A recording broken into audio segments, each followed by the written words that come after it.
سوال: حضرت آدم علیہ السلام کو کس باغ میں رکھا گیا؟ جواب: اللہ تعالیٰ نے حضرت آدم علیہ السلام اور حضرت حوا علیہ السلام کو جنت میں رکھا۔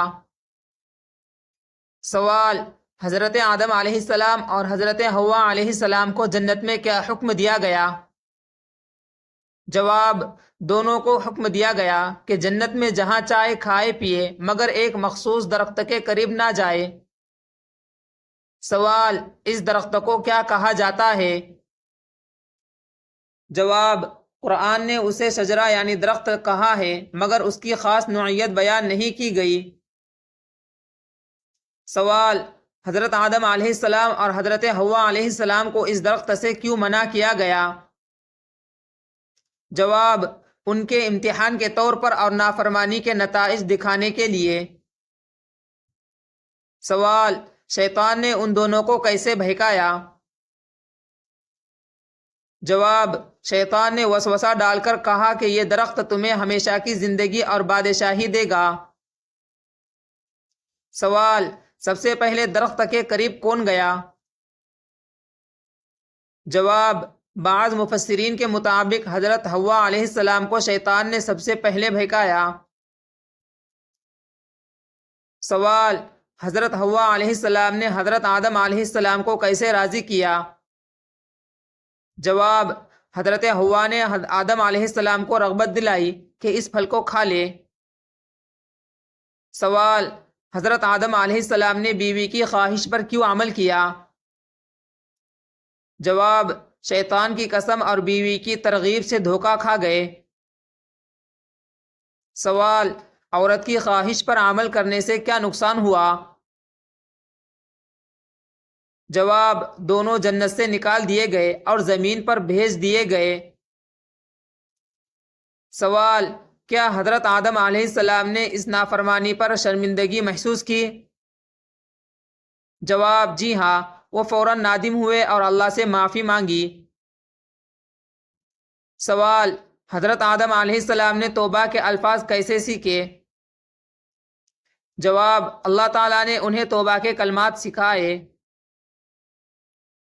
سوال: وہ دعا کیا تھی؟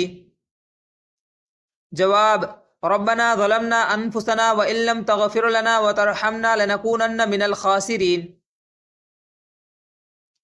سوال: کیا اللہ تعالیٰ نے ان کی توبہ قبول فرمائی؟ جواب: جی ہاں، اللہ تعالیٰ نے ان کی توبہ قبول کر لی۔ سوال: اس واقعہ سے کیا سبق ملتا ہے؟ جواب: انسان خطا کر سکتا ہے مگر توبہ کا دروازہ ہمیشہ کھلا ہے۔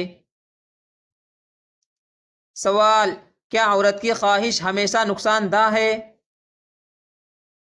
جواب: نہیں، مگر اگر اللہ کے حکم کے خلاف ہو تو نقصان دہ ہے۔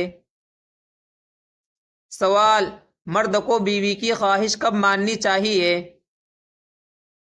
جواب: جب وہ اللہ کے حکم کے خلاف نہ ہو۔ سوال: اگر بیوی کسی ناجائز بات پر مجبور کرے تو کیا حکم ہے؟ جواب: شوہر پر فرض ہے کہ انکار کرے اور اللہ کے حکم کو مقدم رکھے۔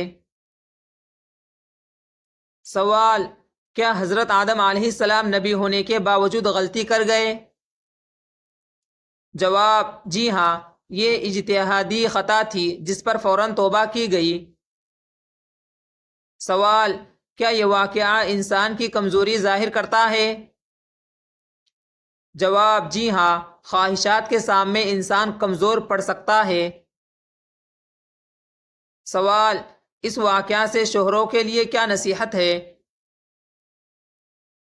جواب: اللہ کے حکم کو ہر حال میں مقدم رکھے، خواہ بیوی کی خواہش کچھ بھی ہو۔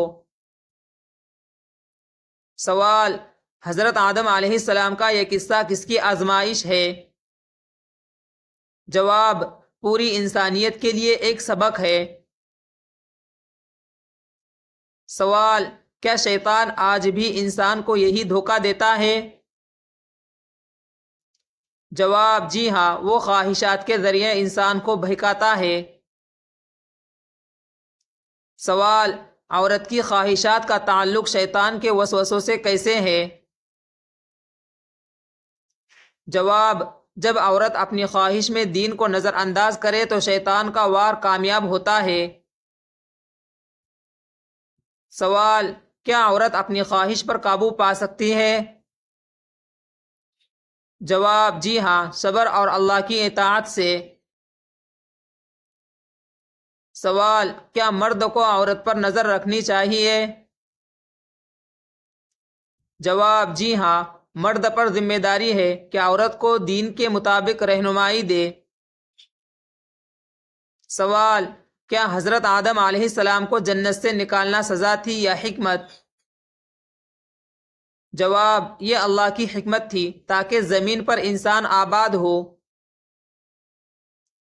سوال: عورت کی خواہشات کو کیسے مثبت بنایا جا سکتا ہے؟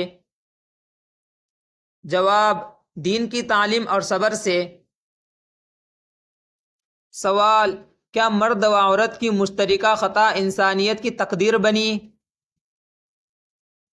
جواب: جی ہاں، زمین پر خلافت کی ابتدا اسی سے ہوئی۔